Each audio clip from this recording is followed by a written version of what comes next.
Excuse me. Welcome back to my channel. Today I want to do a video on love languages to start off with.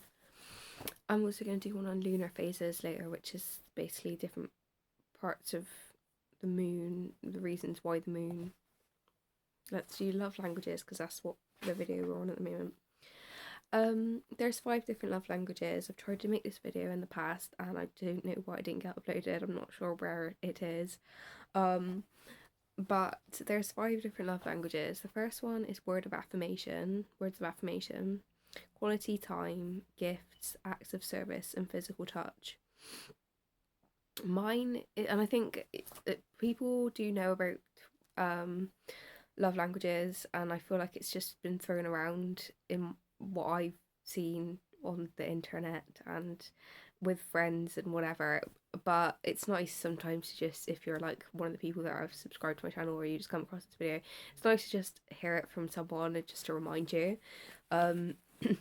Words of affirmation is definitely my love language. And this, I thought it was interesting to learn as well that you can have like a counter love language as well. So if your love language is something, someone can hit you harder if they basically do your love language in reverse, if you like. So if your love language is words of affirmation like mine, you would insult me by, giving me words of unaffirmation, if you like. So I would usually be like, I wouldn't take much notice of that because I'm not stupid.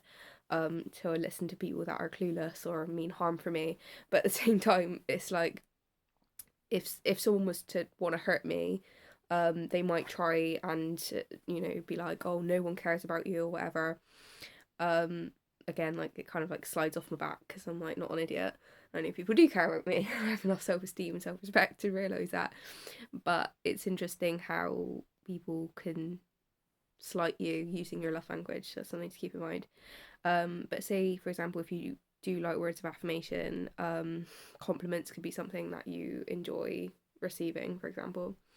The second love language is quality time, which obviously, yeah, it's just something quality time that people like to have quality time spent with some other person.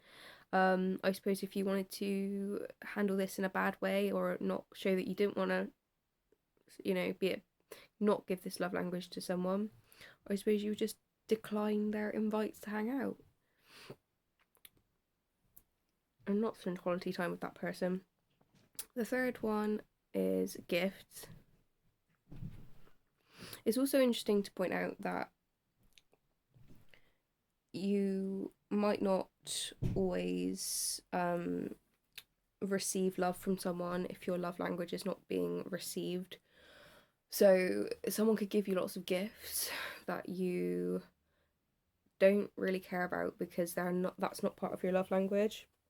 So just because you give a certain level of love to someone, it's interesting. If people are trying to give you love in some respect, it's always interesting to learn to pay attention to why that is, in terms of, is it from a genuine place or is it for some sort of expected return, which is actually a very toxic trait. And people can do that if they're not toxic because of, being appalled by someone's behaviour and expect some respect or apology in return, which they might not get.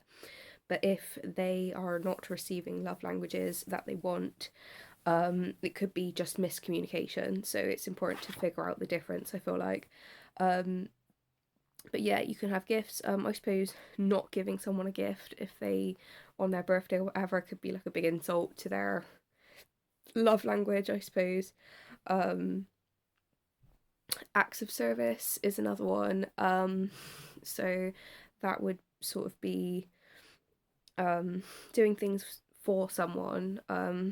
Obviously, again, it's worth sort of figuring out what is in the realms of your relationship with them, in terms of, I wouldn't go around, cleaning someone's shoes if you're not their parent, if you know what I mean, or like their partner, if you're just a friend, like, and they're asking you to do silly things, again, consider the manipulation of that.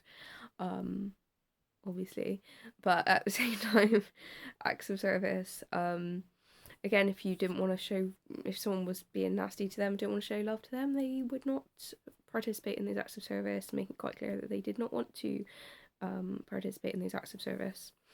And I definitely think it's worth withdrawing love languages if you choose to do so as well. Obviously, everyone's got the right to not show love for another person. There we go. Physical touch is the last one. I think you can have predominantly one love language for most people, and then you sort of can get others that can be intertwined with it. Physical touch is another one, and just physical intimacy in terms of holding hands or hugging or whatever else can be an idea for physical touch. So there we go. Not to ramble for too long because it's not a massively complicated subject. But yeah, thanks for listening, and now you know on a video that I made about love languages. Bye.